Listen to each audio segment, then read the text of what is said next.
Olá, seja bem-vindo a mais um episódio do podcast Dádiva e Gratidão. A dádiva que nos remete a uma ideia de desprendimento, de entrega, de doar-se em favor de alguém ou de uma causa. Na ciência, ela é considerada um modelo de ação social, onde são estabelecidas relações de liberdade, de obrigação, de interesse e desinteresse. E há uma explosão de sentimentos como generosidade, espontaneidade, alegria e gratidão. Aqui no podcast nós vamos conhecer organizações e movimentos de toda a nossa região que atuam com alguma causa sempre visando o bem da coletividade, ainda que muitas dessas ações ocorram de forma individual. E além de conhecer organizações, a gente também traz temas que são de interesse das organizações. E hoje não é diferente, um episódio super especial sobre um mecanismo muito bacana que muitas entidades aqui da nossa região estão fazendo uso e com muito sucesso também. Eu vou fazer a minha audiodescrição. Eu sou o Loriberto, homem branco, cabelo bem curtinho, olhos claros, um cavanhaque mais ou menos grisalho, e eu estou vestindo uma camiseta e uma jaqueta na cor preta. Quero convidar você para se inscrever no nosso canal no YouTube. Não deixe de curtir, de compartilhar e também comentar cada um dos nossos episódios. Também siga-nos lá no Instagram, no Facebook, os cortes no TikTok e também você pode nos acompanhar em áudio e vídeo no Spotify. Quero agradecer aos patrocinadores, a Orplan Solutions, uma empresa de apoio às organizações, na gestão, no plano de captação de recursos, na elaboração de projetos, na captação de recursos, no acompanhamento da execução e também na prestação de contas. Acesse Orplan Solutions nas redes sociais. Também a Doar Digital, uma super plataforma para captar doações para sua organização. É um sistema inteligente, fácil, automático e totalmente digital. Gerencie seus doadores e doações. Você pode receber por Pix, boleto, cartão e também por depósito, de forma automatizada e economizando em torno de 80% do tempo nesse processo. Agora também a Doar Digital tem uma outra solução muito bacana, que é a Evento Santo, para gerenciar os seus eventos. Acesse doardigital.com.br e fale com o Kleber. Bom, e como eu falei, hoje é um episódio muito especial. A gente vai tratar da lei de incentivo ao esporte e para isso eu tenho aqui comigo o Leonardo da Cunha de Mendonça Castro. Acertei, né, Leonardo? O Leonardo, ele é gestor na Trilha, depois ele vai falar um pouquinho mais também da empresa. Ele é carioca, Rio de Janeiro, e é assim a referência, pelo menos para mim é uma referência quando o assunto é lei de incentivo ao esporte. Ele vai contar um pouquinho da carreira dele também, com a passagem pelo Ministério do Esporte e como secretário nacional do esporte. Então, Leonardo, primeiramente, muito obrigado aí por topar esse bate-papo e seja muito bem-vindo.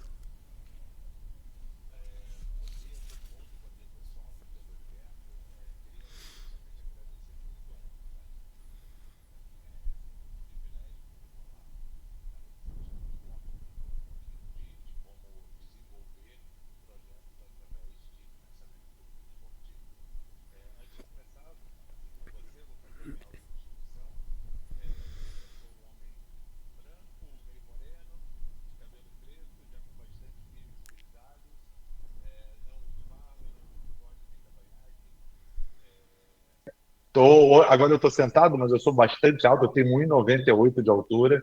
Eu estou vestindo uma camisa listrada, azul e preta. Obrigado pela participação, obrigado pela oportunidade. E eu acho que a gente vai ter um bate-papo bem gostoso aí sobre lei de incentivo ao esporte. Que legal. Bom, o Leonardo eu já conheço ele desde a época que ele estava ligado ao Ministério do Esporte, embora ele não me conhecia, né? E agora, recentemente, a gente teve a oportunidade de bater um papo numa capacitação e de lá, então, a gente surgiu também o convite para que ele estivesse aqui conosco. E, enfim, Leonardo, conta um pouquinho para nós quem é o Leonardo, né, nessa trilha, entre aspas, né, ligado aí ao esporte. Bom, o Leonardo, ele é professor de educação física de formação. Eu tenho muito orgulho de ser professor de educação física. Eu fui aquela criança, aquele jovem que fui atleta minha vida inteira, né? Muito voltado para a parte de natação. Depois joguei handebol durante muitos anos. Minha formação, minha universidade, minha faculdade foi paga. Meus estudos foram pagos através de bolsa esportiva de handebol, na maioria das vezes. Então, assim, é, boa ou toda a minha formação eu devo ao esporte. Então, eu sei o quanto o esporte pode ser transformador para uma pessoa, para uma região, para uma criança. E eu gosto muito do que eu faço. Então, eu sempre, quando criança ou quando adolescente, as pessoas perguntavam: Milha, o que você vai ser quando crescer? Eu não tinha outra resposta que não fosse professor de educação física. Embora eu nem soubesse ainda, às vezes, o que eu efetivamente fazia. Então, fui para a faculdade, fiz minha graduação, fiz minha pós-graduação, tudo com bolsa esporte. E sempre gostei muito da área de gestão. Hoje eu sinto muita falta de não estar na beira de quadra, beira de piscina, que é uma coisa que eu gosto muito, né? Então, para mim faz muita falta, mas eu gosto muito dessa área de gestão, então eu sempre direcionei a minha carreira com cursos extracurriculares, com outras formações Hum. voltado na área de formação de gestão esportiva. Então, acho que é, eu trilhei esse caminho durante muito tempo, até chegar onde eu estou hoje. Sou muito feliz com o que eu faço. Gostaria de estar um pouquinho mais na ponta. Então, assim, hoje, particularmente, eu estou bastante feliz.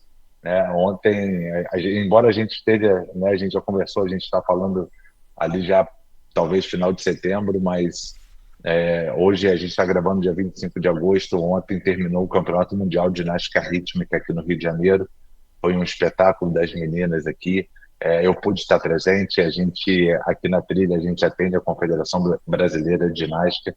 Então, poder estar presente num evento desse é o tipo de realização, assim, me engrandece como profissional pelo nível de campeonato que foi feito e que a gente conseguiu fazer aqui no Brasil, aqui no Rio de Janeiro, e principalmente utilizando o legado olímpico da Rio 2016. Isso foi sensacional e eu acordei hoje muito feliz por conta do que a gente viveu nesse final de semana. Que legal, que legal. Bom, formação em educação física e teve essa passagem aí pelo Ministério do Esporte. Conta um pouquinho para nós dessa Então, aventura, não, né? Porque na verdade o Leonardo ele revolucionou lá na verdade, eu acho que eu fui um privilegiado, sabia, Loriberto? Porque nem todo mundo consegue ter a visão dos dois lados da moeda. E eu, por ter vivido desse lado, eu fui para o Ministério em 2008, quando o Ministério fez o único concurso público da história do Ministério até hoje. O Ministério existe desde 2003, passando ali por uma parte do Ministério da Cidadania. Então, desde 2008, eu fui para o Ministério, passei no concurso público, fui trabalhar. Por sorte ou por azar, eu caí no departamento da Lei de Incentivo, que tinha sido recém-criado em 2008. Muito, muito bacana isso. Até então, né, a Lei de Incentivo começou ali em 2007. Os projetos eles eram analisados nas secretarias finalísticas. Então, se era um projeto de rendimento, era a SNEAR que analisava; se era um projeto educacional, era a SNEDES que analisava. E, na época, a gente não tinha sistemas informatizados. Então, era um bolo de papel debaixo do braço que ia para uma secretaria, aí falava assim: não, não é educacional, é rendimento. Aí saía de uma secretaria, ia para outra secretaria. Então, isso levava-se muito tempo nessa análise. E aí, quando concentrou-se isso dentro de um único departamento de lei de incentivo, na época nós éramos 12 técnicos recém-chegados no Ministério do Esporte, contratados através de concurso público para fazer essa análise, esse acompanhamento dos projetos. E aí foi muito legal, a gente desenvolveu bastante coisas ali, e eu acho que foi o meu grande aprendizado, porque eu passei 5 anos lendo projetos todos os dias. Então, eu falo que eu não tinha como ter um aprendizado melhor do que esses 5 anos de imersão e conhecendo um pouco desse lado. Em 2013, eu resolvi voltar para o Rio de Janeiro, né, porque minha esposa estava grávida na época, a gente ia ter nossa primeira filha, a Júlia, que hoje tem 12 anos, então dá para saber o tempo que eu voltei do Ministério. Voltei Na verdade, como estava só eu e minha esposa em Brasília, a gente não tinha muito um amparo, a gente não tinha muito uma estrutura ali. E um casal recente, novo, com filho, a gente queria estar perto de família, dos amigos. E também coincidiu na época que o meu pai ficou bastante doente aqui no Rio, né? Ele veio a falecer em 2016, então eu consegui estar mais próximo dele ali de 2013 até 2016. Então, essas duas conjunturas fez com que a gente tomasse a decisão de voltar para o Rio de Janeiro, né? Eu voltei inicialmente como uma licença sem vencimento, quem é servidor público sabe mais ou menos o que é isso, e foi muito bacana porque 6 meses que eu estava no Rio de Janeiro, eu fui convidado a assumir, na verdade, a criar uma área de projetos incentivados e convênios dentro do Flamengo, o Clube de Regatas do Flamengo, que para mim foi uma experiência maravilhosa, eu consegui passar por toda a reformulação administrativa e financeira do clube, e a parte de projeto incentivado foi primordial para que isso acontecesse. O Flamengo hoje ainda é um dos maiores clubes, uma das maiores entidades que captam recursos, que desenvolvem projetos através da lei de incentivo. Aí a gente criou uma metodologia bacana lá. Não sou flamenguista, tá? Então, assim, é, não estava ali como torcedor, mas eu sempre gostei de estar ali, porque eu vi que realmente tinha uma seriedade na gestão e que a gente podia desenvolver muitas coisas bacanas ali. Então, a gente criou uma metodologia que hoje eu chamo que é uma colcha de retalhos, onde a gente começou a aproveitar tudo que tinha de bom em cada legislação vigente.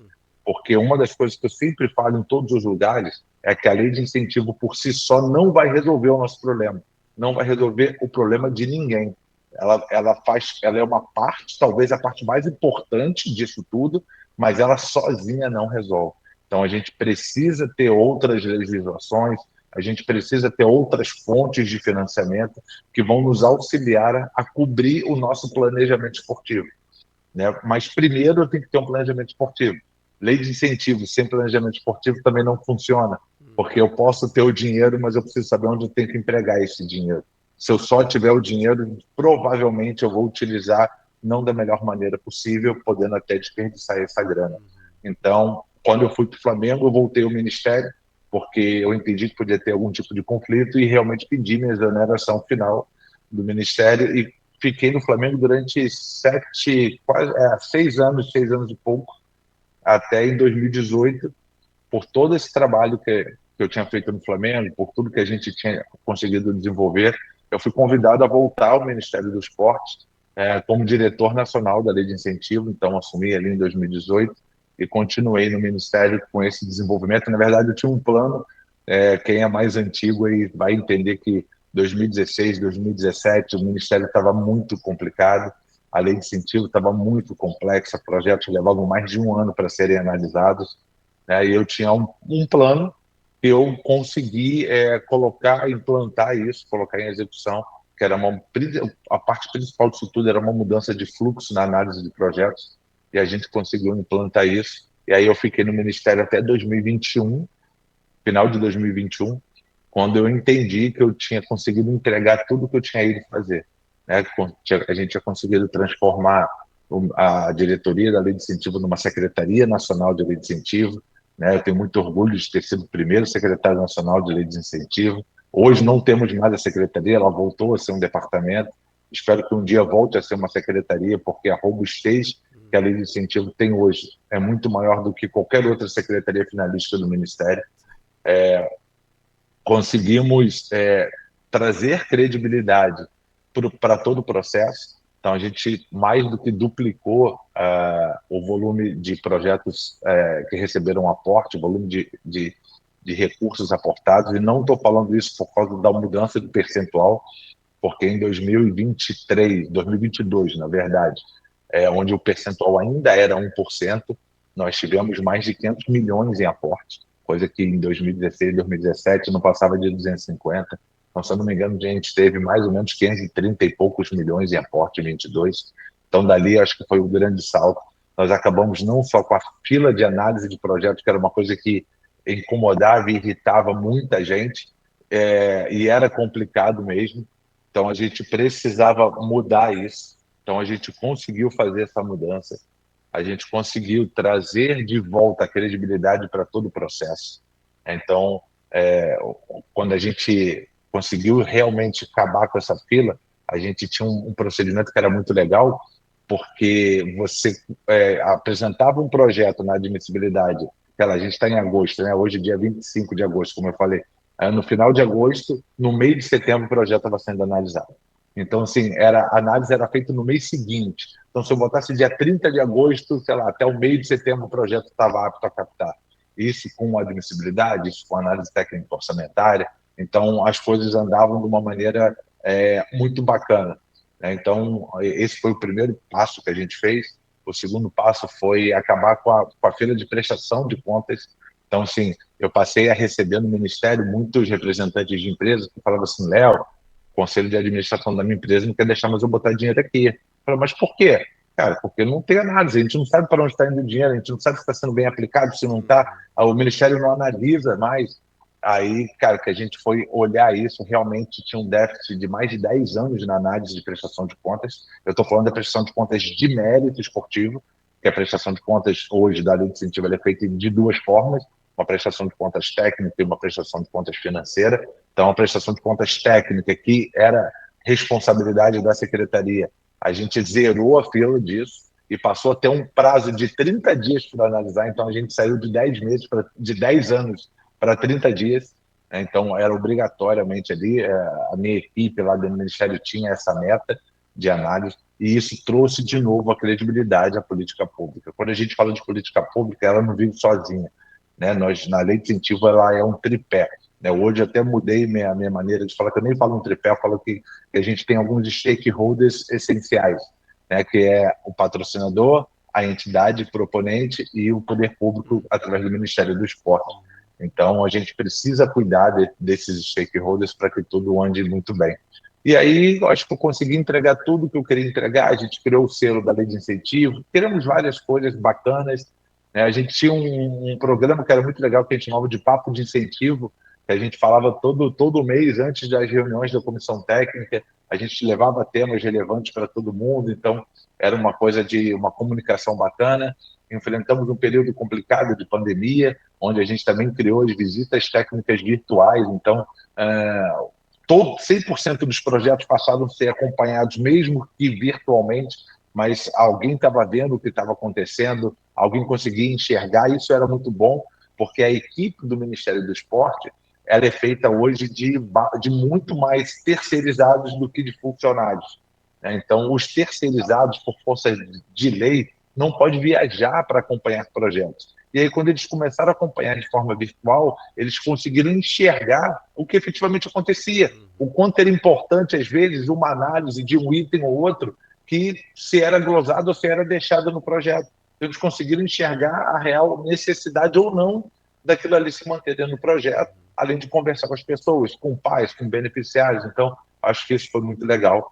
E aí, em julho e agosto, eu acho, de 2021, a gente conseguiu zerar a fila de prestação de contas, acabou com a fila, né? Isso foi muito legal. E aí eu falei: cara, eu acho que eu entreguei tudo que eu vim aqui entregar, então acho que está na hora de eu voltar para minha casa, fazer de uma outra forma. Eu, como bom carioca, muita gente não entende, mas eu adorava morar em Brasília. Eu acho uma cidade fantástica, uma qualidade de vida muito boa, né? Então, tanto eu aí, quando eu fui dessa segunda vez, eu já era casado, já tinha duas filhas, além da Júlia, já tinha a Fernanda também. A Fernanda era pequenininha, mas para a gente foi muito bom poder voltar a morar em Brasília como família. Mas acho que a gente chegou a uma hora que eu queria voltar para o Rio de vez. Então, no final de 21, dezembro de 21, eu voltei. E aí, no meio de 22, eu passei um período planejando o que eu ia fazer da minha vida e entendi que eu queria abrir uma empresa que cuidasse disso.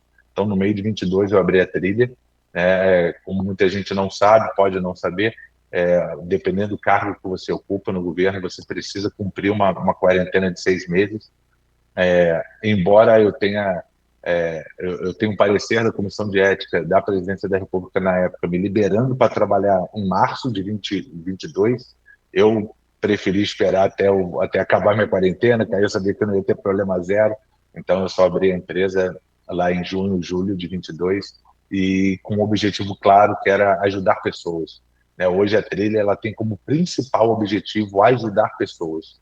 Então, todo projeto, a gente entende que ele começa de um sonho, porque ninguém senta por fazer. Todo mundo tem um sonho, todo mundo imagina alguma coisa legal e aí começa dali, né? E muitas vezes precisa de alguém ou de uma estrutura que ajude a realizar esse sonho. Então, a trilha ela veio muito para isso e eu acho que a gente está conseguindo andar de uma forma bacana no que a gente não se enxerga como uma simples consultoria de projetos, né? Nós começamos como uma consultoria de projetos.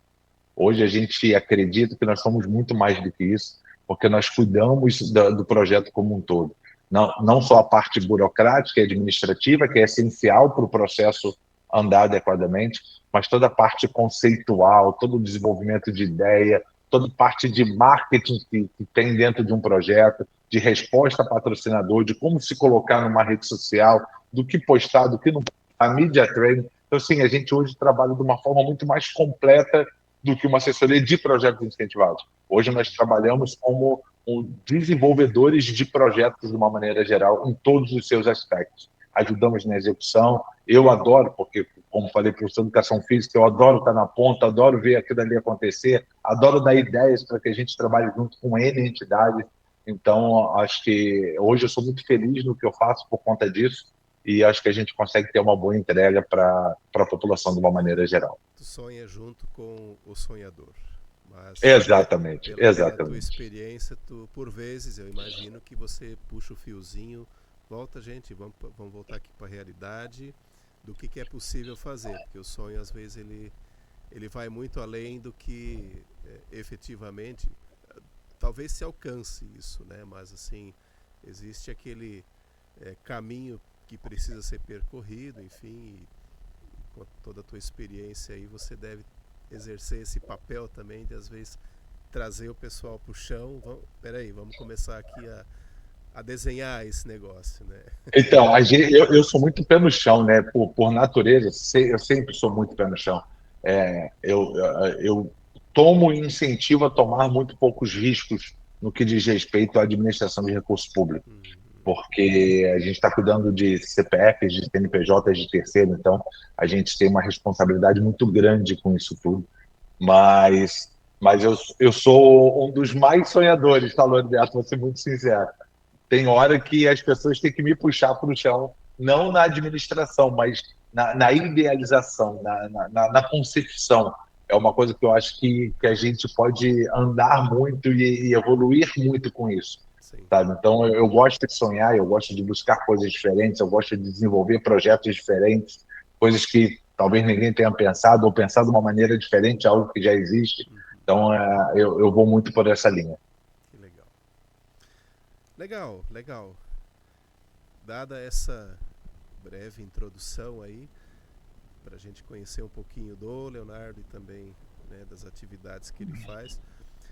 A Lei de Incentivo ao Esporte foi criada em 2006 e desde então tem fomentado o esporte nas suas, em pelo menos 3 grandes frentes, né?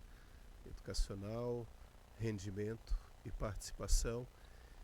E vamos contextualizar um pouquinho, né, a origem da lei, enfim, para que ela foi pensada e criada.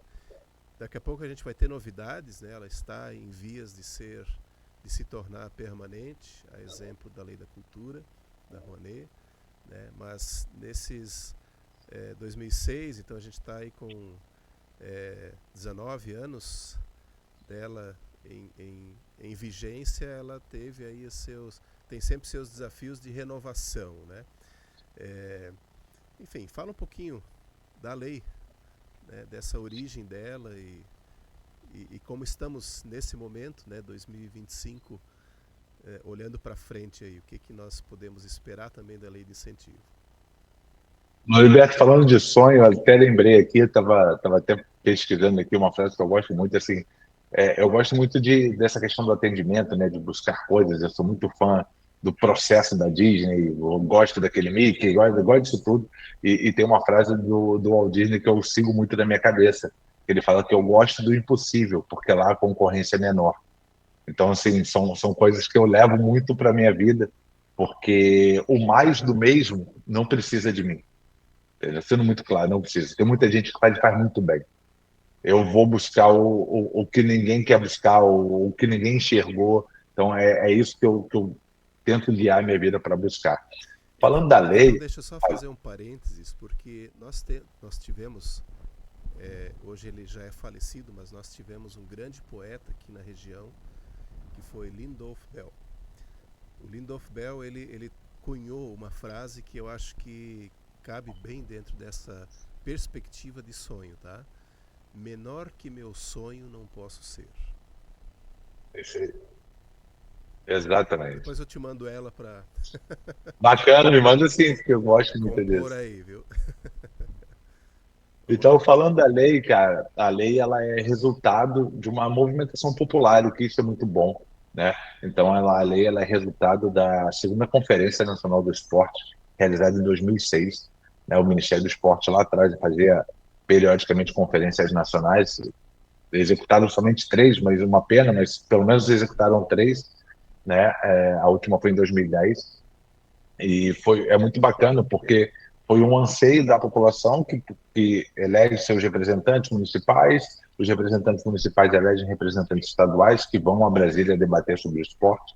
Então, a lei de incentivo foi o tema da segunda conferência de 2006. 2010, que foi a última conferência, o tema foi o plano decenal de esporte. Então, criou-se um plano para os próximos 10 anos de desenvolvimento esportivo no país, né? Então, já passamos de muito, né, desse plano, porque, na verdade, ele acabou em 2020, então já era para ter sido renovado e ter norteado a gente em mais ações, mas a lei ela está aí até hoje, 19 anos, né, já atingiu a sua maioridade, já está fazendo aí 2 décadas de vida, né, mais de 6 bilhões de reais aportados, né, além o que eu acho que é mais bacana não é só a questão dos 6 bilhões aportados, e sim o aporte do último ano, né, que foi um aporte muito significativo. A gente rompeu uma barreira sensacional. Então, em 2024, nós passamos da barreira de 1 bilhão de reais captado. Então, eu nunca imaginei na minha vida poder falar, poxa, a lei de incentivo no passado captou 1 bilhão de reais. Então, assim, me dá um orgulho muito grande de poder falar isso, né, e de ver que o quanto isso é bem aplicado, o quanto isso é desenvolvimento. É lógico que tem seus problemas, sempre vai ter seus problemas, mas na grande maioria das vezes a lei de incentivo ela traz somente pautas positivas Uhum. de desenvolvimento de projetos legais, de aportes relevantes, de coisas sendo muito bem desenvolvidas em todas as suas manifestações, que isso eu acho muito legal. A gente passou pela década esportiva, vamos dizer assim, aqui no Brasil, que foi ali de 2010 a 2020, que a gente passou por Jogos Mundiais Militares, Copa do Mundo, Olimpíada, né, tudo aqui no Brasil. Então, o foco naquele período foi um foco muito grande em projetos de rendimento, né? Então, se desenvolvia muito isso. Então, a lei de incentivo, durante algum tempo, recebeu algumas críticas que só apoiava projetos de rendimento. E com um trabalho bacana do Ministério, conseguiu-se reverter esse cenário, né? Hoje, a maioria esmagadora de projetos, tanto apresentados quanto efetivamente que captaram recursos, são projetos da manifestação esportiva educacional. Então, hoje, o esporte educacional, se você somar o rendimento com a participação, dá um pouquinho a mais do que o educacional hoje. Então, você vê, antes era só o rendimento educacional, ainda ficava abaixo do de participação, e hoje a gente conseguiu reverter esse cenário, que, no meu ponto de vista, de forma positiva, esse tipo de coisa, porque eu acho que a gente tem que aportar mais no esporte educacional mesmo, mas a gente não pode deixar de aportar nas demais manifestações. Todas as manifestações são muito importantes, né? Citei aqui hoje que acabou o Mundial de Ginástica Rítmica ontem aqui no Rio de Janeiro. Eu tenho certeza que pelo sucesso que foi o esporte de rendimento, né, é, vai incentivar assim, imensamente que muitas meninas vão procurar o desenvolvimento dessa modalidade daqui para frente. Como aconteceu em outras coisas, como aconteceu o fenômeno do Guga no tênis, como aconteceu o fenômeno da Rebeca na ginástica artística, das meninas, da Flavinha, de todo mundo. Então, assim, isso incentiva, é o espelho, né? Uhum. Então, ele é tão importante quanto qualquer outra manifestação esportiva. Então, a gente precisa continuar entendendo, e não só importante, tá, Loriberto? E aí, eu tenho um discurso que eu falo que nada ensina mais uma criança do que o esporte de rendimento, porque a criança ela vai aprender de uma maneira ou de outra, né? Ou pelo esporte ou pela vida, tá? Mas dificilmente a vida, ela, embora o esporte de rendimento possa não ser tão assim, não vai carregar você no colo, mas ele vai te ensinar de uma forma muito mais carinhosa do que a vida. Então nada vai terá do que você faz de esporte de rendimento.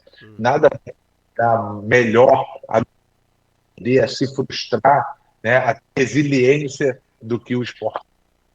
Então, eu falo assim que não é só por medalhas. Ali ele faz parte da cidadão. Ele vai te ensinar muito bem ali a ser um cidadão melhor. Em outros países, em alguns países da Europa, Estados Unidos, hoje em dia, se você tem dois currículos similares, aquele currículo que aquela pessoa participou, desenvolveu, foi atleta de equipe, ele ganha a vaga porque ele já foi ensinado lá atrás. Então, trabalho em equipe, liderança, resiliência. Então, o experimento traz e é uma bandeira que eu acho que a gente precisa levantar como educação, não só como medalha. A medalha é super importante, é legal, a gente vai buscar o tempo todo, mas a educação fica com o resto da vida. Então, esse desenvolvimento, essa maturação educacional, acho que é muito importante dentro do esporte de rendimento. Então, a gente aí há 19 desenvolvendo isso tudo, né? Resultado lá da Conferência Nacional do Esporte, o Ministério do Esporte encampou isso de uma forma maravilhosamente bem, tem ali suas dificuldades hoje de desenvolver muito bem a lei de incentivo, ela efetivamente funciona, e eu falo que ela é a legislação mais democrática do país, né, porque ela atende a todas as manifestações esportivas, ela atende a todos hoje do Sistema Nacional do Desporto, seja um comitê, a apresentar projetos. Eu, que começa agora em setembro, tem o apoio da Lei de Incentivo ao Esporte, com recurso captado, confederação, federação, uma entidade, uma associação de operadores que, né, a restrição que tem hoje são restrições muito simples, né, que você tem uma entidade, você precisa ter pelo menos um ano de existência e ter finalidade de estatuto. Então, assim, são regras básicas e não ter nenhum registro de inadimplência. Acho, né, bastante básicas que eu acho que todo mundo tem condições de ter acesso. Então, acho que isso funciona e traz muita credibilidade ao processo. Que legal. E tem uma questão que, a meu ver, ela é extremamente importante. A gente viu isso agora recente, até que é o que a gente espera, que ela se torne permanente, mas ela é unânime. Né? O esporte ele traz uma unanimidade que você não percebe em outros movimentos. Né? Então, falando em termos de as casas legislativas, né? Senado mais Câmara dos Deputados, onde ela teve assim aprovação unânime, né? Então assim, isso só o esporte faz, né? E rápido. E passou rápido a discussão. Isso é muito legal. A gente tem, na verdade, uma nova, né? Hoje a lei vigente é a Lei 11.438, lá de 2006. A tendência é que seja revogada.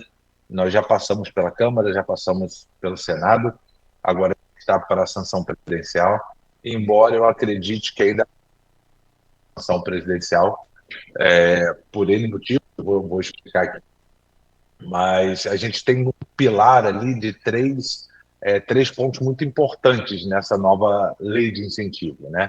Que é a perenidade da lei, então ela não tem mais prazo, e isso hoje é o grande entrave para a sanção presidencial, ok? A mudança de percentual de 2%, tá? Embora eu, Léo, tenha uma tese de que nós já temos 4% de isenção, mas é ótimo ter 3% ali garantido, e não concorrência com a reciclagem, porque a partir desse ano, os 2% que a lei de incentivo tem, ela concorre com a lei da reciclagem. que é uma lei de 2021, que entrou em vigor ano passado. A lei da reciclagem foi feita em dezembro do ano passado, né? Ela é administrada pelo Ministério do Meio Ambiente. Tem essas mudanças, então tem até 1% de isenção e 1% dela concorre com o esporte. Então nós levamos, sei lá, 15 anos para sair de 1 para 2%. Quando a gente conseguiu os 2%, alguém veio concorrer com a gente. Não estou aqui criticando a grandiosidade nem a importância da lei da reciclagem, que eu acho que tem que ter o tempo todo.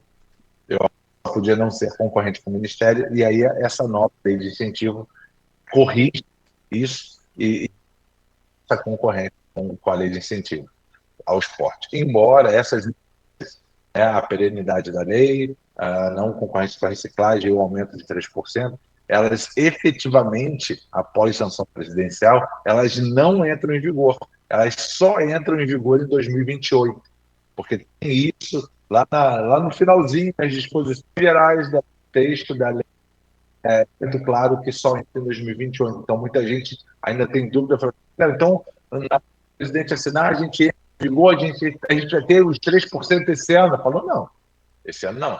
A concorrência com a ainda vai ter, entendeu? Então, a gente ainda vai ter isso esse ano, só a partir de 2028 que a gente não tem mais. Por que isso? Né? A perenidade da lei é uma situação muito atípica, porque hoje nós temos uma lei de 2021 que não permite que leis de incentivo sejam permanentes, né? E não permite prazo de duração superior a um ano. Então, esse é um ponto muito importante de todo esse processo, Loriberto. E quando a gente teve lá em 2007, que é o né, nós tivemos ela funcionando até 2015. Né? Assim, o seu primeiro período até 2015. Em 2015, nós conseguimos uma renovação até 2022, 7 anos. Só que em 2022, quando foi se tentar uma segunda, já existia a lei de 2021 que não deixava passar de 5. Então, ela foi prorrogada por mais 5 anos até 2027. E aí, com essa nova legislação, em 2020, quando essa lei teoricamente deixa de existir, ela a nova lei sendo perene. Eu não vejo problema nenhum. O que trava hoje? Para que tenha uma sanção presidencial, provavelmente tem que ser de 2020, excepcionalizando a lei de incentivo ao esporte. Porque hoje você não consegue fazer. Então você tem que primeiro mudar isso, para depois, eu acredito, não vou dar 100% de certeza, eu acredito que todo o processo de aprovação da Câmara e do Senado ainda não tenha ido para a presidência. Deve estar parado no Senado. Por quê?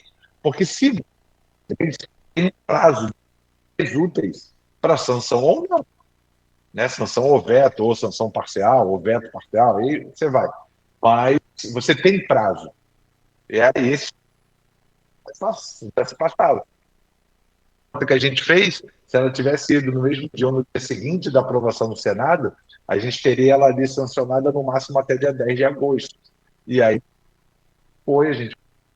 Então, eu acredito ali no Senado, esperando essa mudança de legislação para ir para frente. Então, esse é um entrave, esse é uma ação que eu voltei a ter. Que quando aprovou no Senado, eu falei, ufa, vai conseguir relaxar. Porque a gente tem um PL de 2024 que deixa ali de incentivo numa corda bamba. E mais, se não tiver sanção presidencial dessa nova lei, nós continuamos na corda bamba. Porque a gente continua sendo vigente a lei 38 e o PL. Entendeu? Então, assim, a gente continua nessa corda bamba até a sanção presidencial dessa nova legislação, que vai revogar a lei 11.438, que vai passar a vigorar com esse novo texto. Acredito, não tenha, pelo menos o texto que hoje está da lei, não tem mudanças substanciais. Tem esses 3 pontos que nós comentamos aqui, mas não vai muito além disso. O resto a gente continua mais ou menos da maneira que a gente estava.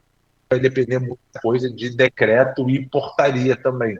Porque se foi revogada a 11.438, o decreto lá de 2007 é revogado. O decreto se relaciona aquela lei, o decreto 6.180 de 2000, de 2007, ele se relaciona à lei 11.438. Se ela não existe mais, o decreto não existe mais, tem que ser feito um novo decreto presidencial e, consequentemente, regulamentador. Muito bem. Uma questão que eu acho que é importante a gente falar assim é a abrangência, né, da lei de incentivo. Agora, recentemente, nós tivemos aqui em Santa Catarina a aprovação de uma lei estadual, mas ela traz, obviamente, as restrições para que os projetos sejam executados apenas aqui no estado de Santa Catarina. E nós temos outras situações em legislações de municípios que também restringem isso, né? E, bom, a lei de incentivo ao esporte, ela é nacional, né? Ela tem abrangência em todo o território nacional, embora a gente tenha percebido uma concentração maior, e pode ter N razões por conta disso, mas enfim, Sudeste e Sul são predominantemente as regiões que têm um volume maior, né? E tem se incentivado muito que os projetos eles também aconteçam nas outras regiões, especialmente Norte, Nordeste, né? Que historicamente tem os seus problemas, vamos dizer assim. Mas parece que já está mudando um pouquinho, o pessoal está subindo um pouco mais aí com os projetos também, né, Leonardo? Vamos lá, cara, esse é um ponto muito legal de falar, Roberto, porque na hora que a gente para dar uma estudada no histórico disso, a gente entende que algumas ações, tanto de empresas, quanto do Ministério, quanto das próprias entidades, vêm alterando um pouco esse cenário, né? Realmente, hoje, a lei de incentivo ela é muito concentrada nas regiões Sul e Sudeste, muito mais na região Sudeste, mas isso é um retrato do desenvolvimento também empresarial do país, né? Você tem a maioria das empresas, das sedes das empresas nessas regiões, né? Então você tem uma relação mais próxima ali. Embora você tenha, por exemplo, a sede de empresas da Petrobras no Rio de Janeiro e você tem projetos da Petrobras apoiados em vários outros lugares do país. Mas acaba que o poder decisório fica ali nas regiões Sul e Sudeste, e isso historicamente se reflete nos valores aportados na lei de incentivo. Entretanto, nos últimos anos a gente vê alguma mudança. Por exemplo, o Ministério do Esporte, você tem ali um percentual de elaboração e captação de recursos, que varia de acordo com a manifestação esportiva. Esse é um dos principais fatores, na minha opinião, né, que ao longo do tempo conseguiu transformar os projetos educacionais nos principais projetos da lei de incentivo, porque você tem mais recursos para o desenvolvimento de projetos educacionais. Você tem ali um percentual, esse percentual de elaboração e captação varia de 5% a 10%, dependendo da manifestação esportiva. 5% para rendimento, 7% para participação e 10% para educacional. Então, esse eu acredito que tenha sido um dos fatores que incentivou o desenvolvimento de projetos educacionais. Da mesma forma, o Ministério tem uma parte que fala de elaboração e captação para projetos nas regiões Norte, Nordeste e Centro-Oeste, que, independente da manifestação esportiva, você tem ali um retorno de 15% de elaboração e captação. Então, isso eu acho que tem contribuído ao longo dos anos para uma melhor distribuição da renda da lei de incentivo de uma maneira geral. É lógico que você não vai colocar isso num dia e no ano seguinte você vai ver o resultado pronto, né? Você leva anos para você conseguir conscientizar e desenvolver esse procedimento. Mas eu acho que o caminho é esse também. A descentralização também através de mais informação. Então, muitos eventos, muitos projetos de capacitação têm levado a essas regiões oportunidades, né, de desenvolvimento e de elaboração de projetos. Vou citar um exemplo muito claro. Hoje a Vale, ela, embora seja no Rio de Janeiro, ela tem uma abrangência nacional, ela tem ali, e a Vale durante anos ela sempre quis colocar projetos em entidades nas regiões onde ela efetivamente atua, onde ela explora o minério e tudo. Eu acho super justo isso. E muitas vezes ela não consegue, porque não tinha entidades com projetos aprovados naquelas regiões. Então foi feito um trabalho junto com a Vale, que aliás foi até onde você participou, em Brasília, lá o Capacita, que a gente trabalha, eu coordeno esse projeto, onde a gente vai em N regiões capacitar entidades locais. E aí, aos pouquinhos, nós estamos no terceiro ano do projeto. Também não é do ano para o outro. Aos pouquinhos, você vê mais entidades locais sendo capazes de apresentar o projeto. E quando eu falo apresentar, não basta eu só ter o carimbo do Ministério. É importante, é bacana, é essencial. Mas eu preciso saber utilizar o recurso público também. Porque eu posso aprovar meu projeto no Ministério, mas se eu não souber utilizar o recurso público, se eu não souber como administrativa e juridicamente, eu acesso esse recurso e eu utilizo ele de uma boa maneira, eu vou ter ele por um ano só, depois eu não vou ter mais. Além disso, quando eu falo eu entidade, eu preciso saber como que eu dou um retorno ao meu patrocinador, né? Como é que eu me posto, quais são os indicadores que esse patrocinador busca no desenvolvimento de um projeto. Então, é muito mais do que você ir lá e aprovar um projeto. Sabe? É muito mais a gente falando de geração de autonomia para entidades do terceiro setor, para que ela tenha autonomia não só na apresentação e na aprovação do projeto, mas no desenvolvimento desse projeto e buscar também outras fontes de recursos, como nós falamos aqui no começo, que é muito importante para o desenvolvimento de cada projeto. Mas eu trouxe até aqui alguns dados que eu acho que são bem legais, né?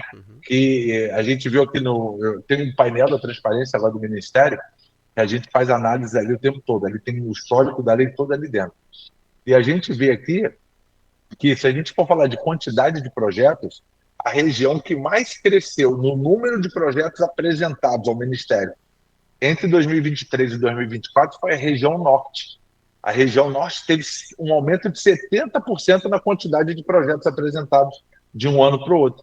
Eu acho que isso é fruto de muito, muito trabalho que foi feito ali para que aquelas entidades locais daquela região entendessem que eles têm a capacidade de fazer. Porque, cara, o nosso país ele é riquíssimo. Quando eu falo rico, não é de dinheiro, eu falo de pessoas. Né? E são pessoas extremamente competentes. Então, muitas vezes o que falta é informação. E quando você leva a informação, o resultado aparece. Não tem como não aparecer. Sabe? A segunda região que mais aconteceu isso foi a região Nordeste, com 40% a mais de projetos de um ano para o outro. E sabe qual foi a que menos aconteceu isso? A região Sudeste e Sul. Elas tiveram menos projetos apresentados em 2024 do que apresentados em 2023. Então, talvez as regiões Sul e Sudeste estejam chegando num platô que acomodou ali. Né? Se desenvolveu, tem ali um platô de estabilidade, né? Que talvez já tenha os seus projetos, já tenha os seus recursos e tudo, e aí é legal porque abre um espaço para que outras regiões também se desenvolvam.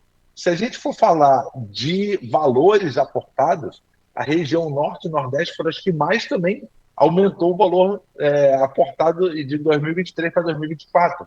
Tanto a Norte quanto a Nordeste teve 40% a mais de dinheiro aportado em 24 do que em 23. Né? Todas cresceram, isso é importante, porque o objetivo também não é fazer com que uma cresça e a outra pare de crescer, né? Mas que uma consiga crescer um pouco mais do que a outra para diminuir a diferença. Também não estou falando aqui que todas as regiões têm que ser igual, não, tá, Loriberto? O que eu estou falando é que se a gente puder minimizar as diferenças, a gente está ganhando, tá? Então, todas as regiões crescendo, isso é muito importante, né? Mas uma crescendo mais do que a outra vai fazer com que as diferenças sejam diminuídas. Então, esses dados, eu acho que fazem com que a gente possa ter esperança de que a gente está no caminho certo, mas que leva tempo para percorrer esse caminho. Esse caminho não pode ser percorrido em 1, 2 anos. Que legal. E uma coisa que assim a gente percebe em conversas aí com parceiros e acaba sendo por vezes, né? E tu citaste também o caso da Vale, onde o patrocinador ele quer que o recurso que ele vai aportar ele seja, enfim, aplicado onde ele está com a atuação, né? Mas por vezes você precisa ter um apoiador que olhe um pouco além do que só esse muro que ele tem, né?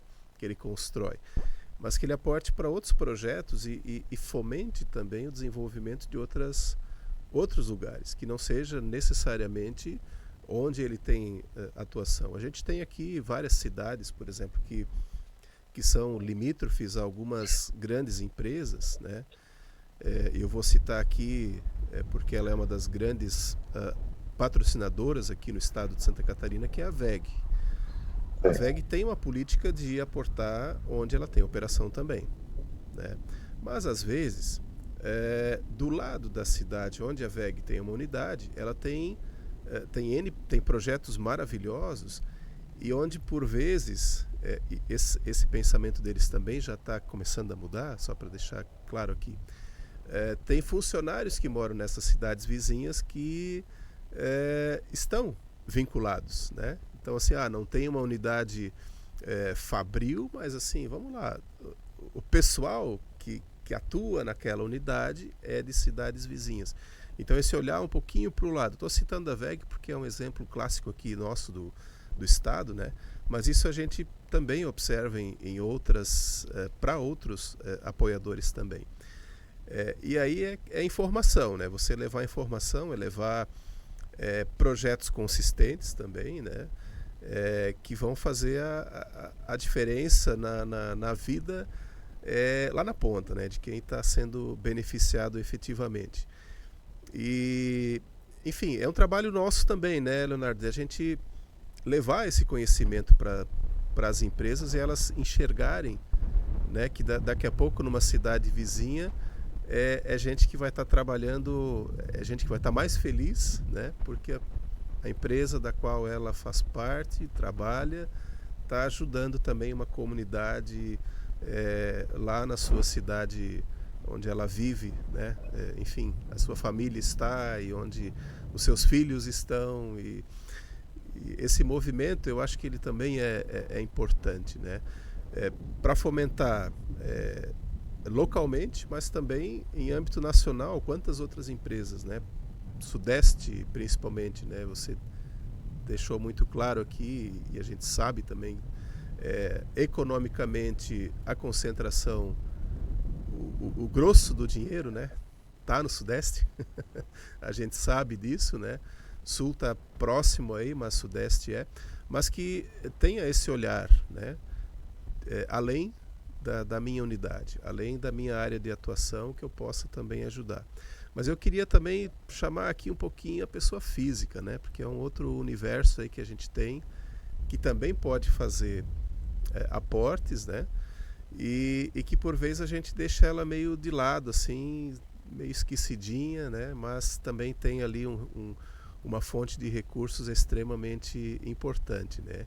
E essa sim, atua diretamente no seu próprio município, né? De atuação, né? Queria te ouvir um pouquinho a respeito dessa situação da empresa olhar além dos seus domínios, né?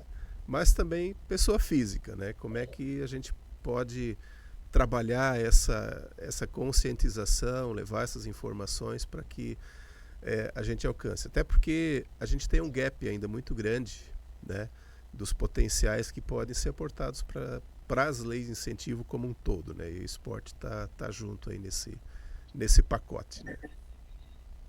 Pô, bacana demais esse tema, Loriberto. Acho que hoje, cada vez mais, eu tento me aprofundar nisso, né? Porque eu acredito que a captação, de uma maneira geral, ela tem que ser feita de uma forma mais técnica e com menos pautada em relacionamento. Assim, essa é a filosofia que hoje eu venho desenvolvendo aqui dentro da empresa, né? Então, hoje aqui na Trilha, a gente tem uma parte muito consolidada de todos os processos, procedimentos né, dessa parte administrativa e jurídica dos projetos incentivados, e hoje eu me dedico muito ao estudo da parte de captação, tá? E aí hoje eu venho entendendo algumas coisas. Primeiro, quando a gente fala de uma empresa, eu tenho certeza absoluta que não existe mais certo ou errado. Existe só a maneira de cada empresa enxergar aquela situação. Porque a decisão do aporte é da empresa. Então, na verdade, nós temos que nos capacitar e sermos capazes de enxergar o quanto o nosso projeto vai ser benéfico para aquela empresa. E aí, quando a gente fala dessa forma, a parte mais fácil de entender é a parte geográfica do assunto. Então, assim, o meu projeto é importante porque ele está numa área de atuação daquela empresa. Entretanto, no primeiro ano do Capacita, quando a gente fez a etapa maior, que foi feita no Rio de Janeiro, em 23, nós tivemos um painel. A gente sempre tem um painel das etapas especiais nacionais que a gente faz com patrocinadores. Então, a gente teve um painel com 3 patrocinadores. Lá em Brasília foi a Vale e o Sicoob, né? E aqui no Rio foi Vale, Petrobras e a Enel, empresa de energia elétrica. E o que é muito legal, e aconteceu com o Sicoob em Brasília também, é que você enxerga que cada empresa tem uma maneira de ver aquela situação. A regionalidade, eu acredito que seja, se não for o único, um dos únicos aspectos que é comum a todas as empresas.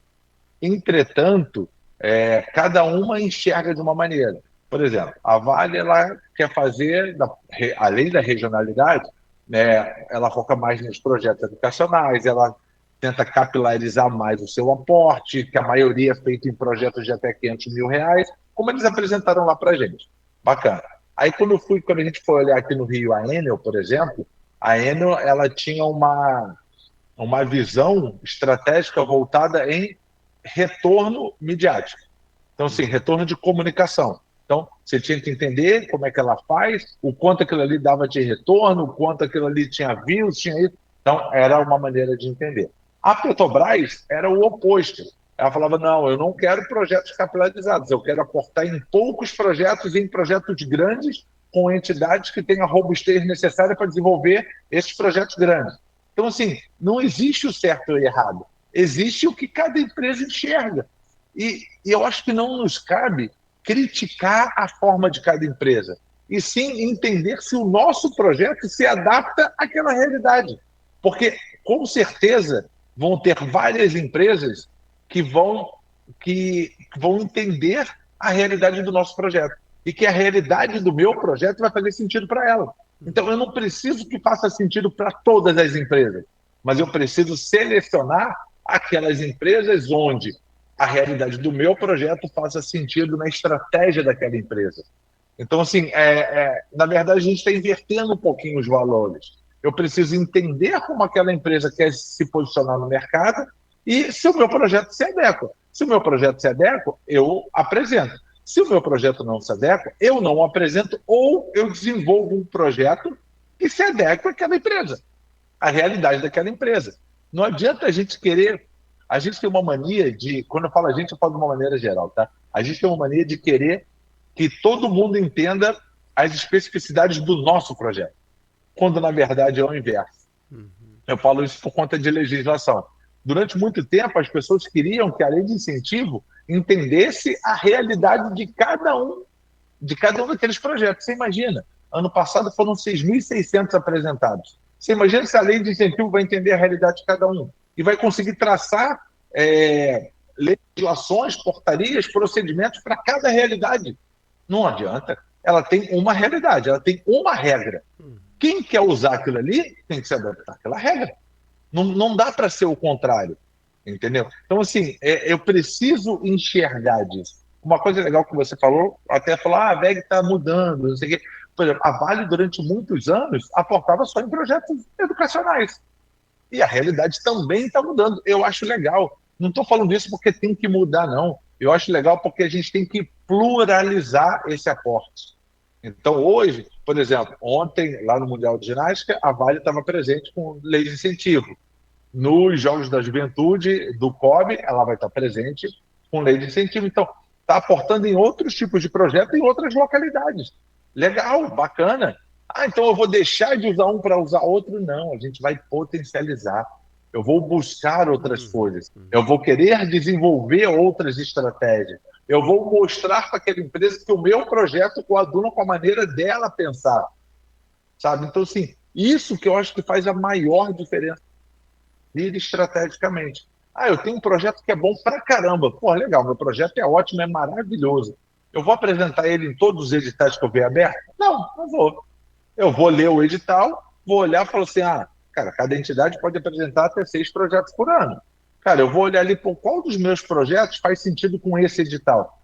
Esse daqui faz, então eu apresento esse. O outro projeto é no outro edital. E assim a gente vai levando. Sabe, eu acho que a gente tem mais chance de sucesso se a gente for mais assertivo e qualitativo na nossa apresentação e menos atirar para tudo que é lado. Às vezes, eu não estou ali vendendo um fone de ouvido, por exemplo, que eu preciso que a maior quantidade de pessoas veja e daquele funil grandão eu vou diminuindo até eu vender alguma coisa. Não, não é isso. O que a gente faz é uma coisa muito mais qualitativa e tem que ser muito mais personalizada. E entender também que se eu conseguir o aporte, eu preciso mostrar e me comunicar com aquela empresa o ano inteiro. Eu não posso receber o aporte em dezembro de um ano e só vou falar com ela em agosto do ano seguinte, quando eu quiser pedir mais dinheiro para ela. Eu tenho que falar com ela o ano inteiro, eu tenho que dar resposta o ano inteiro, eu tenho que mostrar que o que eu combinei com ela lá atrás eu estou cumprindo, que as estratégias que coadunam com a filosofia da empresa estão sendo seguidas, entendeu? Então, tudo isso é uma função nossa, do nosso projeto. Eu, proponente, tenho que fazer a minha parte. Né? Às vezes a gente acha que é uma obrigação da empresa colocar, não é uma obrigação. Tem muita empresa que às vezes morre com dinheiro na conta, mas não coloca em qualquer projeto. Que eu acho que está totalmente certo. Porque quando você aporta em um projeto, você não está botando só o dinheiro. Porque na hora que você transfere o dinheiro deixa de ser seu empresa e passa a ser dinheiro público. Né? Porque você teve uma isenção fiscal, é dinheiro público, o Ministério vai olhar aquilo ali, vai analisar aquilo ali administrativo e financeiramente para ver se a utilização está de acordo. Entretanto, você tem que continuar dando resposta para aquela empresa que botou o dinheiro ali. Então, todo esse ciclo de comunicação tem que ser muito importante. Então, às vezes, eu entendo a necessidade de muitas entidades que falam assim, poxa, se eu gastar mais dinheiro com comunicação, que eu vou atender a menos crianças ali no final. Eu entendo isso. Mas, às vezes, se eu não aportar em comunicação, em marketing, eu não vou ter no ano seguinte, e aí eu vou atender zero. Não é que eu vou atender menos, eu vou atender zero, porque eu não vou ter o dinheiro. Então, eu preciso ter isso o tempo todo. Eu preciso enxergar que um projeto ele é composto de diversas áreas. Tem a área esportiva, que é o fim, o objetivo, o atendimento ali ao beneficiário, mas a gente tem as outras áreas que, no meu ver, são tão importantes quanto essa área de atendimento que a gente está fazendo ali para aquela criança. E precisa. A última coisa que você falou, Leberta, a parte de captação de pessoa física, eu concordo 100% com você. Eu acho que é um mar azul praticamente inexplorado hoje em dia. Hoje, eu acho que a gente tem o maior problema hoje da captação de pessoa física na lei de incentivo ao esporte é a questão que eu não consigo fazer o aporte no mesmo ano que eu tenho a isenção fiscal. Então, isso, para mim, mata mais de 50% de possíveis aportadores, tá? Porque eu tenho que botar o dinheiro até em dezembro do ano anterior para rever o meu dinheiro lá em abril, maio do ano seguinte. Entendeu? Então, para uma pessoa física, é um fluxo de caixa que talvez não encaixe. Para uma empresa, é menos ruim, né? Porque a gente está falando de grandes empresas com fluxo de caixa alto, mas para a pessoa física é mais complicado. Até porque não é qualquer pessoa física que pode fazer o aporte, né? Tem que ser aquela que... Primeiro, a gente tem que saber quem é que faz, né, imposto de renda. Daquelas que fazem imposto de renda, quem que faz da maneira completa. Então, tem uma série de requisitos, mas eu acho que o principal é você não conseguir ter o seu estorno no mesmo ano que você fez o aporte. Isso, para mim, é o maior impeditivo. Nós temos alguns projetos bacanas de captação de pessoa física. O Flamengo, hoje, de longe, é o maior projeto no Brasil com isso, né? Hoje chama Fla Anjo. Quando a gente criou isso lá em 2013, chamava Anjo da Guarda Rubro-Negra, né? Que vem acompanhando. Ano passado captou algo em torno de 8 milhões de reais só de pessoa física. E aí vai ter muita gente que vai falar assim, mas o Flamengo é fácil, tem 40 milhões de torcedores, né? Aquela antiga filosofia do tijolinho, cada um vai comprar um tijolinho, não é assim que funciona, né? Dos 40 milhões de torcedores, se é que tem, quantos fazem imposto de renda? Dos que fazem, quanto fazem no modelo completo? Quantos tem fluxo de caixa para botar dinheiro ali? Cara, e aí você vai numa bola de neve que você vai efetivamente fechando o funil para restar um pouquinho ali embaixo. Então o Flamengo acho que faz um trabalho muito bacana, investiu em comunicação, investiu em marketing para a campanha, e aí tem um resultado. Né? Mas você precisa investir, você precisa se dedicar àquilo ali. Né? Então, é um procedimento extremamente seguro, não tem problema algum. Né? Eu vou cair na malha fina, eu vou. Não, não se tem essa preocupação. Né? O programa do Flamengo acontece desde 2013, eu estou falando desde 12 anos já de execução, sem problemas. Né?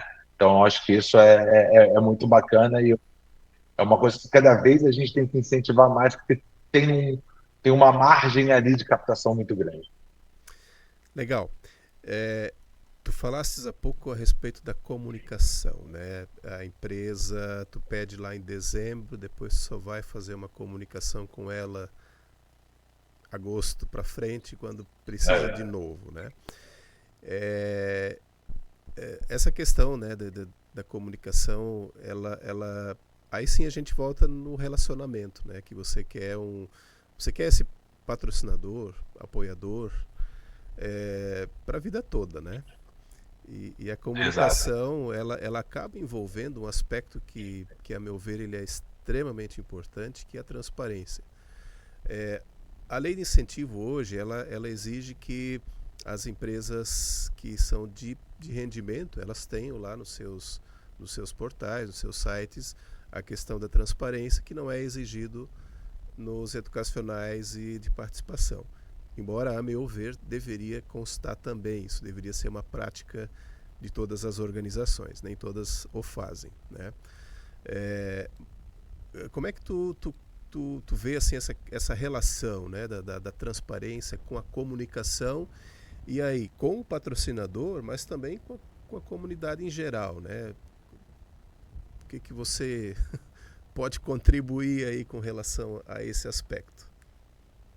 Hoje somente entidades que desenvolvem projetos de rendimento é exigido a certificação, embora a Lei Geral do Esporte fale que todas devam ter, né? Mas hoje estabeleceu-se, criou esse senso comum de que são as entidades que desenvolvem projetos na manifestação de rendimento, que não é só transparência, tem uma série de exigências legais que eu acho bacana, que eu acho que traz mais credibilidade ao sistema de uma maneira geral. Eu, mesmo que não fosse exigido, eu acho que todas deveriam ter, principalmente a aba transparência, entendeu? Porque eu falo, você participou do Capacita e eu falo isso sempre no começo. Eu falo, a gente está aqui para aprender a usar a lei de incentivo, não sei o quê, mas pô, tem um monte de gente aqui, mas quem veio aqui e acha que o Léo aqui vai dar dica de como ficar rico com a lei de incentivo está no lugar errado. Não vai aprender isso aqui, porque eu acho que não tem que ser dessa forma. Né? Eu acho que a lei de incentivo, todo mundo que trabalha com a lei de incentivo tem que ser remunerado, tem que ser bem remunerado, tem que ter pessoas de qualidade, pessoas de mercado, isso eu acho sim, mas ficar rico não é para a lei de incentivo. Né? Então, você ficar rico com dinheiro público é ruim. Então, é o que eu acredito, também não estou falando que eu estou certo, é só a maneira que eu acredito, e a transparência acho que faz parte essencial disso, de tudo que eu estou falando. Porque a gente precisa que essa entrega seja feita para a sociedade. É um dinheiro público, não é um dinheiro privado. É um dinheiro que o dono somos nós, povo de uma maneira geral. Não é empresas, não somos nós, Ministério do Esporte, nem somos nós proponentes. Somos nós, população. Porque tudo que está ali é a população que está contribuindo para aquilo ali. Então, nada mais justo do que você dar um retorno mínimo a essa população de como está sendo gasto esse dinheiro. Entendeu? Então, assim, são coisas que são muito simples de fazer, que não demandam nem muito tempo, nem muita estrutura, nem muito custo. Mas são coisas que, no meu ponto de vista, são essenciais. E eu vejo hoje a grande maioria das empresas buscando e enxergando isso e qualificando o seu aporte através de entidades que tenham todo esse compliance envolvido.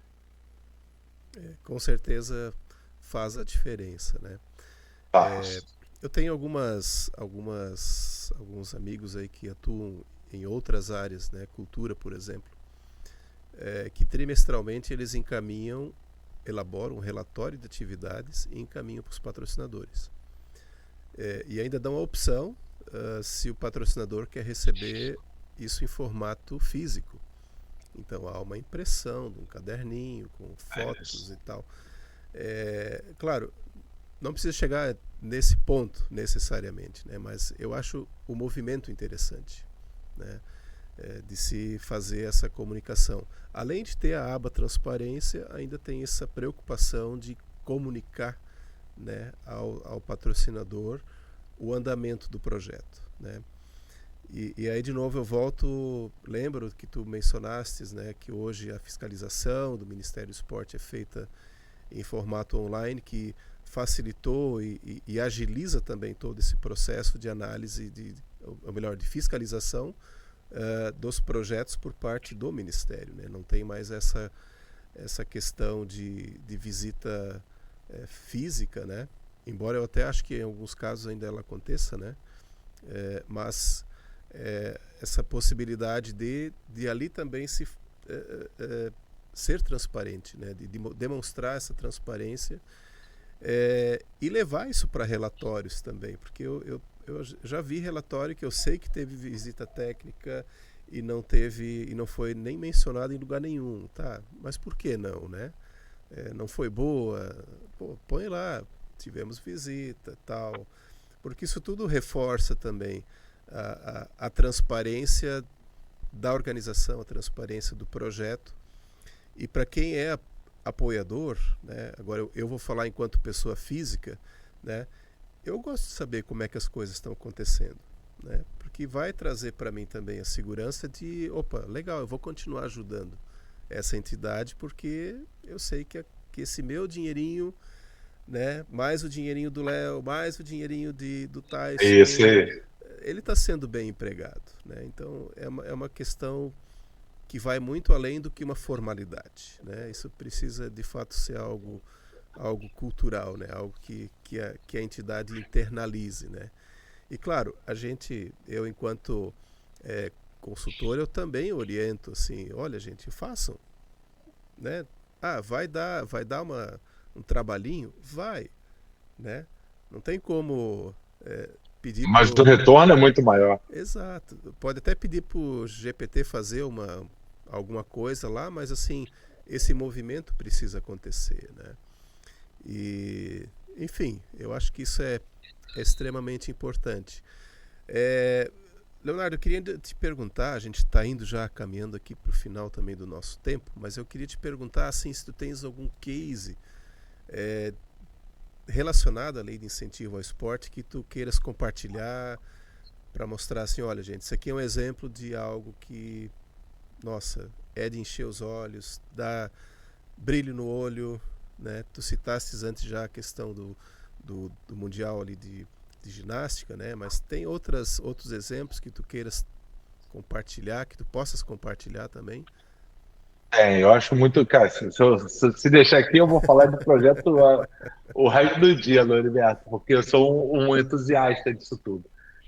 Cara, um projeto que eu gosto muito, que a gente ajuda a desenvolver, que a gente ajudou aqui, enquanto trilha, a desenvolver o conceito desse projeto, é um projeto que chama Container do Esporte. Já tem muito tempo que eu falo que o esporte pelo esporte, ele não se sustenta mais. Então, assim, não adianta eu falar só do esporte. O que mais o meu projeto agrega para a sociedade além do esporte? E aí nos ajuda a comunicar com as empresas que aportam recursos no projeto também. Porque as empresas elas estão observando a regionalidade, geograficamente estão, mas elas estão olhando também o quanto que aquele projeto conversa com os meus problemas. Porque toda empresa tem as suas dores. E como que eu posso ajudar aquela empresa a resolver as suas dores? Seja de relacionamento local, seja de ESG, seja de compliance, seja alguma coisa a gente tem que ajudar.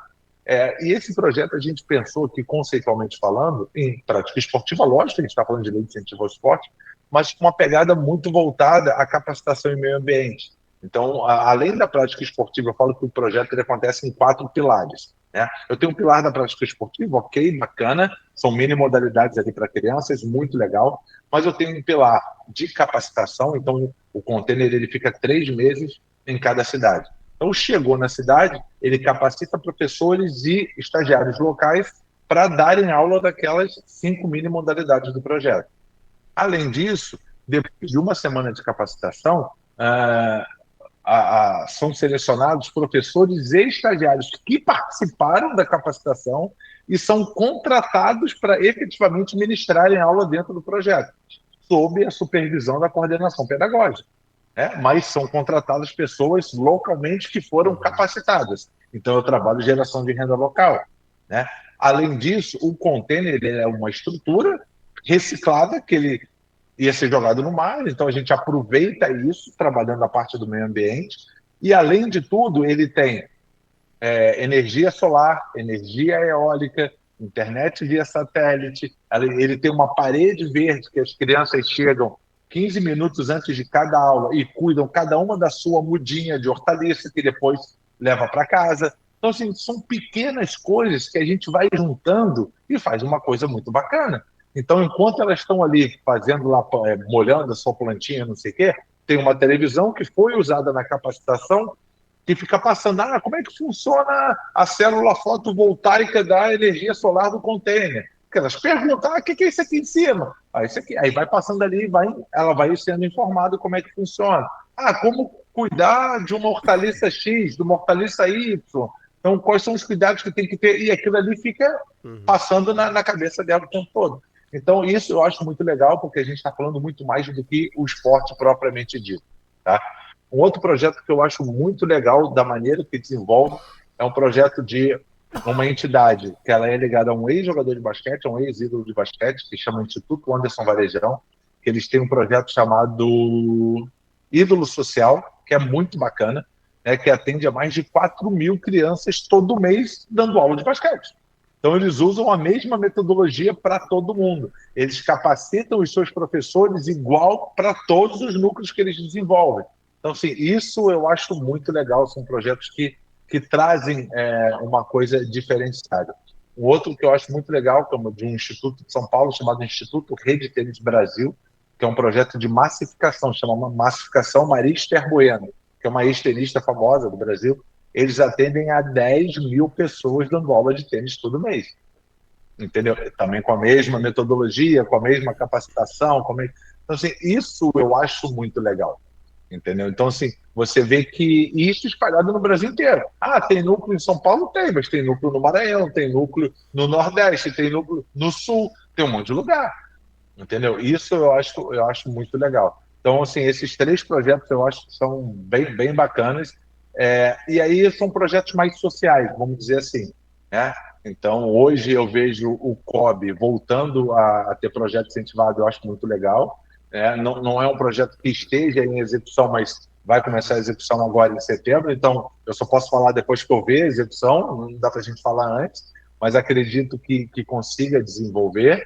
Né? A Confederação de Ginástica ela tem esses projetos já há bastante tempo, né? Tanto que o projeto do Mundial de Ginástica, que acabou ontem, foi um projeto que em 2023, né, nós sentamos, planejamos juntos, escrevemos ali o pagamento do FII, que é a taxa de inscrição do evento. Né? Então, a gente vem desde 2023 com isso. A Confederação de Surf também tem um projeto legal. O principal circuito de surf do Brasil hoje, chamado Dream Tour, é feito através de projeto incentivado. Né? Então, eu acho que isso assim, são aí em Santa Catarina, cara, tem um projeto que eu acho muito legal, que é o Instituto Guga Kirten. A gente teve no primeiro Capacita, o Marcelo veio representando o Instituto Guga Kirten para falar sobre as boas práticas que acontecem dentro dos projetos. Cara, deu um show aqui para gente, foi muito legal. Então, assim, cara, se deixar, eu vou. Tem uma entidade de Minas chamada de Peito Aberto, que é comandada pelo Venceslau, que, cara, faz um projeto também, vários projetos sociais, eles tinham um projeto dentro da Fonte Nova, em Salvador. Então, assim, espalha esporte pelo Brasil como um todo, e isso eu acho muito, muito, muito legal. Que legal.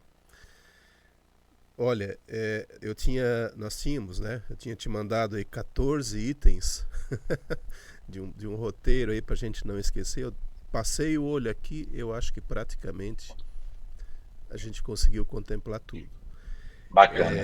E, assim, indo então para o encerramento, eu tenho aqui, eu esqueci de falar isso no começo para você, mas a gente sempre larga uma palavra-chave do episódio. que o convidado ele diz qual é. Quem assistiu o episódio vai concorrer depois a um mimozinho que a gente entrega aqui do podcast. Então eu queria que você pensasse aí numa palavra-chave para a gente só vai falar ela uma vez. Depois o pessoal vai ter que procurar aí no episódio onde é que ela ficou, né? Bacana. Eu tenho muito claro uma palavra-chave para tudo que diz respeito à lei de incentivo, Loriberto, que é planejamento. Entendeu? Essa para mim, é a palavra essencial para tudo que a gente faz aqui, desde o planejamento esportivo que a gente precisa ter previamente, ao planejamento do projeto, a gente dita, ao planejamento da sua execução, da prestação de contas. Então, acho que nada via desenvolvimento de projetos, recurso público é feito sem o devido planejamento. Legal, beleza. Então, para quem acompanhou até aqui, depois a gente só vou dizer de novo que tem uma palavra-chave, mas já está aí, já está lançada. Que legal. Leonardo, ou Léo, né? A maior parte das pessoas... O Léo é melhor. Léo é melhor. Eu queria te pedir para você deixar uma mensagem final aí para quem acompanhou esse episódio tão especial, tão bacana, né? Que quem achou que a gente ia falar só artigo por artigo de lei, né? Errou feio, né?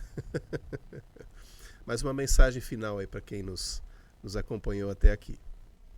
Pessoal, uma coisa que eu sempre gosto de falar e que eu levo para minha vida vale a pena. Tá? Então, a minha mensagem vale a pena.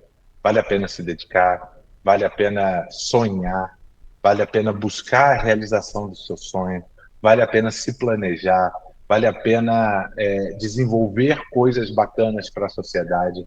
Quanto mais, eu falei aqui no começo que a nossa filosofia desde que eu criei a trilha é ajudar pessoas.